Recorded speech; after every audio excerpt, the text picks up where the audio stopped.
안녕하세요. 손지아입니다. 사투리 또 나왔습니다. 눈꼴시럽다. 꼬라지, 니비짓다. 이런 사투리 나왔습니다. 자, 조국 혁신당의 당원 수가 10만 명을 넘어섰고요. 펀드 모금 54분 만에 200억 원을 모았다고 하는데 조국 혁신당이 한국 시간으로 2024년 3월 28일 부산의 해운대에 있는 동백섬에서 총선 출정식을 했습니다. 이 자리에서 또 제대로 부산 사투리가 나왔는데요. 조국 혁신당의 조국 대표는 부산은 더는 보수의 도시가 아니다. 부마 항쟁 때 김영삼 전 대통령의 정신은 지금까지 이어지고 있고 부마 항쟁을 일으킨 부산 시민은 나라를 사랑하는 애국 시민들이다. 이러면서 이 꼬라지로 가다가 나라 망하겠다는 판단으로 조국 혁신당에 힘을 실어주는 것 같다. 이렇게 말했습니다. 이 꼬라지는 그 꼬락서니 또는 꼴의 경상도 사투리인데요. 예를 들면은 소크라테스의 너 자신을 알라 이 말을 경상도 사투리로 하면 네 꼬라지를 알아라 뭐 이렇게 할 수 있습니다. 이 꼬라지라는 말에 또 다른 뜻이 하나 더 있는데요. 성질을 낸다, 성질을 부리다 할 때에 성질을 뜻하기도 합니다. 예를 들어서 아이고 꼬라지가 났어. 꼬라지 부리지 마라. 아이고 꼬라지 부리는 거 봐라. 그래가 되겠나. 꼬라지 부린다고 뭐가 바뀌겠나. 뭐 이렇게 할 수 있습니다. 자, 두 번째 단어 눈꼴시럽다라는 단어가 나왔어요. 조 대표는 당 지지율 상승 흐름에 대해서 심지어 자신의 성향을 보수라고 생각하는 사람들도 윤석열 정권 눈 뜨고 못 봐주겠다.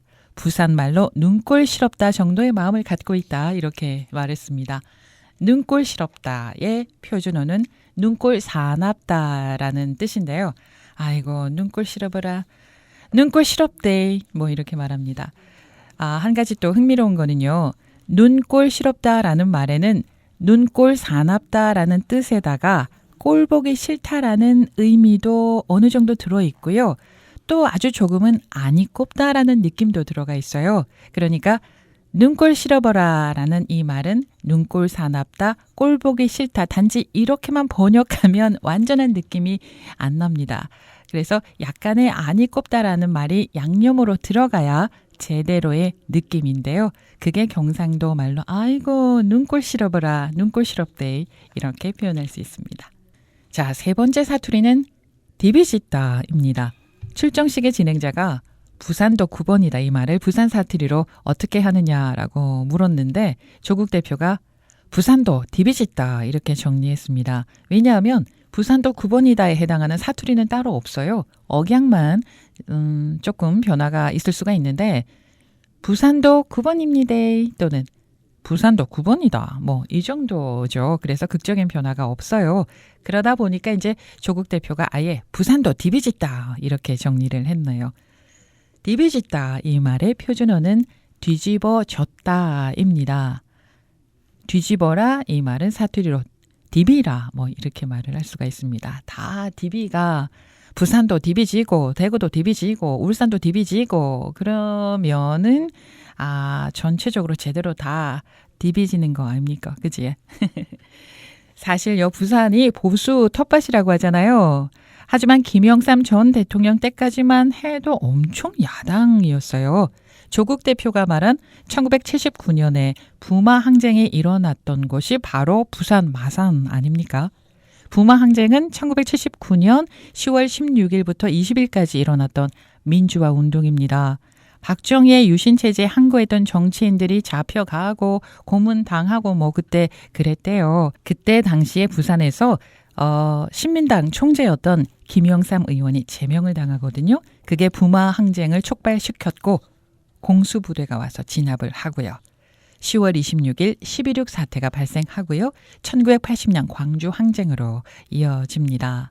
그리고 그 이후에 김영삼 전 대통령이 3당 합당을 하면서 대통령에 당선되죠. 김영삼 전 대통령이 야당 쪽에 있었을 때는 부산은 굉장히 진보적인 야당 성향의 도시였고요. 김영삼 전 대통령이 대통령에 당선이 되면서 이제 그 당이 여당이 되니까 부산이 보수 쪽으로 바뀌게 된 거죠. 민주주의와 진보의 맨 앞에 있던 부산이 우리가 남이가라는 이 부산의 의리가 진보에서 보수 쪽으로 바뀌게 된 겁니다. 그래서 정치인 한 사람의 영향력이 얼마나 큰지를 거기서 알 수가 있죠. 자, 대파 한 단 875원이라는 이 대파 사태가요, 뜨겁게 달궈지고 있습니다. 이 경상도 말로는 뜨겁게 대파지가지고 지금 부산서부터 디비지고 있는 그런 상황입니다. 자, 조국 혁신당이요. 3월 24일에 선거대책위원회를 공식 출범했거든요. 선거대책위원회 이름을 파란 불꽃 선거대책위원회라고 이름을 붙였는데 조국 혁신당이 2024년 4월 10일 총선을 위한 비용을 마련하기 위해서 펀드를 출시했고 펀드 이름도 역시 파란 불꽃 펀드라고 이름을 지었어요.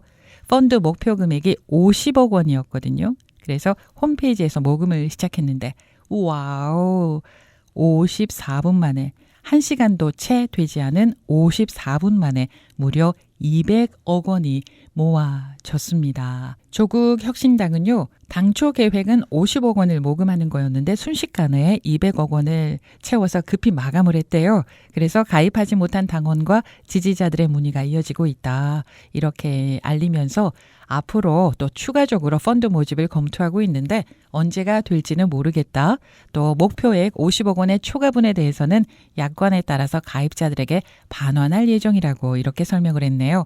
비례정당이 비례투표 3% 이상 득표를 하면은 법정 선거 비용 약 52억 원 전액을 국고 보조를 받는다고 합니다. 그래서 조국 혁신당은 총선 이후에 보전받는 선거 비용을 이용해서 펀드 가입자에게 원금과 이자를 돌려주는 그런 형식의 펀드라고 설명했습니다.